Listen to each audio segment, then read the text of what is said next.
Can anyone else remember in chat about Mike Amesbury, who's an MP over in Runcorn, who has had a court date that he's seen because he lamped a guy?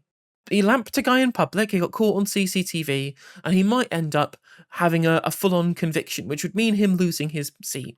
Now, I wonder whether that will happen or not. It should be interesting to see whether or not that does happen. So he appeared before Chester magistrates on the 30th of December. Wow, the day before New Year's Eve, always a good way to finish the year. And he won the seat at the general election in July with a majority of 14,696.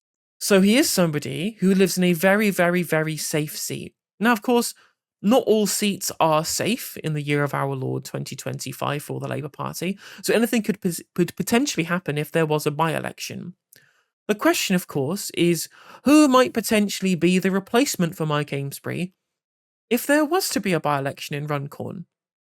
I wonder who it could possibly... Of course, it's Jonathan Ashworth. So this is from Squawk Box, who are reporting on this from local sources that they have on the ground in Runcorn and Helsby.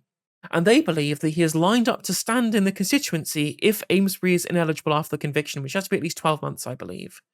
Now, it shouldn't be a surprise to anybody. This was somebody who was part of the inner ring. And that's why he was moved over to Labour Together when he was humiliated by Shocket Adam in Leicester South at the election, losing a gigantic majority to the independent candidate. He's engaged in some very embarrassing stuff recently by claiming that he was bullied out of his seat and that he was unfairly talked about by election material and people told lies about him. And then he also, very embarrassingly, on Boxing Day, went to his official Facebook page and started tweeting out about optometrists in Leicester South because their competition for the current MP Shocker Adam, which was incredibly pathetic for somebody who should really be not in the limelight anymore. Now, we wondered on the No Justice stream whether or not Jonathan Ashworth would end up getting the Thangam Debonair treatment and getting elevated to the House of Lords so that he could potentially be a legislator for life. But why would they let such talent go to waste?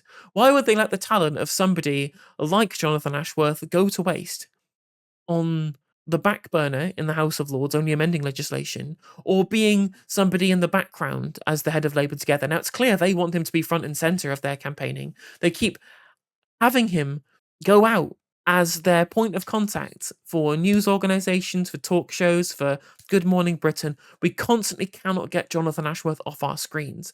And you'd think for them it would make more sense for him to be an MP to do that, so there's a direct link to the public, than some shadowy background guy from the Labour Together, the think tank that plotted Keir Starmer's rise to power. So it makes perfect sense for what they want to do with him moving forward is to parachute him into what is perceived to be a safe seat. Again, not that there are any safe seats anymore. This kind of area, like Runcorn, is a place where you'd expect Reform UK to be doing pretty well, given the current levels of polling in these kind of red wall type seats, both in the northwest and in the northeast. So it's not as safe as people think it is, but I'm not surprised. I'm not surprised at all that he's being lined up as a potential replacement for Mike Amesbury in Runcorn. Keir Starmer's Labour has lined up establishment TV favourite Jonathan Ashworth to stand for the party in Runcorn and Helsby if incumbent Mike Amesbury is convicted for more than 12 months at his trial on Thursday for a late-night assault on a man in the village of Frodsham, which is caught on CCTV according to local sources. MPs who are convicted and sentenced to more than 12 months in prison are ineligible to sit as MPs or stand for election. If Amesbury is acquitted or avoids a lengthy jail sentence, the party is preparing to trigger a recall petition and by-election if, as it seems likely, he is given a parliamentary suspension in the absence of conviction. So it would be funny if the people pressing for him to be removed through a recall petition would be the Labour Party, specifically so that they can get the serial loser, the Secretary of State for being a sore loser, Jonathan Ashworth, a potential by-election victory.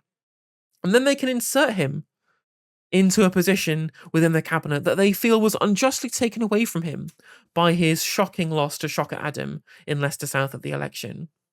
The Labour Eye have been desperate to get Ashworth back into Parliament after Leicester South voters decided that his support for Israel and his part in the sabotage of Labour's 2019 general election campaign were not, unsurprisingly, characteristics they wanted in their elected representative. Not to mention him having a go at Bangladeshis for some reason, despite the fact that there is quite a large Bangladeshi community in Leicester South, his chosen constituency. Not a great look.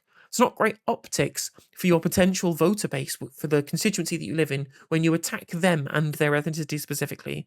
Seems like it's an inadvisable electoral strategy. However, simply being selected or more likely imposed as Labour's candidate does not guarantee he will win. Reform is said to have its paperwork ready to go as soon as a by-election is called and is already leafleting the area heavily. Given the constituency's predecessor seat, Weaver Vale had a Tory MP for 7 years in the 2010s, and Starmer's polling collapse since the public saw what kind of person a PM he is, they could well take it. Now, what I would say, though, is that just because we think that Reform UK have a good shot to win this seat, because of a collapse in Labour's numbers, that does not mean we can rule out standing a populist left candidate in the seat. Probably unlikely for the Green Party to win, even though I think the Green Party should always stand in these kind of seats. If we had, like, broadly a left-wing coalition that included Greens and Independents and a broad kind of coalition of people to the left of Starmer who want to hold him to account and run against the Labour Party in its current form, there may be a chance to sneak up through like the fourth lane, with the Tories, Reform, and Labour all splitting the votes between each other. Never there has been a better chance for a coalition of people who oppose these three on principle by actually being left-wing to potentially appeal to some of the political positions that these parties leave behind. Things like water nationalisation, for example, a lot of these kind of issues of political corruption, issues of money in politics, having a grassroots candidate, an independent candidate perhaps, or a Green candidate, or some kind of amalgamation of both, or some kind of coalition-based candidate, would absolutely be a good idea to try and sneak up behind this morass of others within the constituency between Labour, Reform and Tories, all fighting each other out for which one they want to be the most reactionary in that constituency.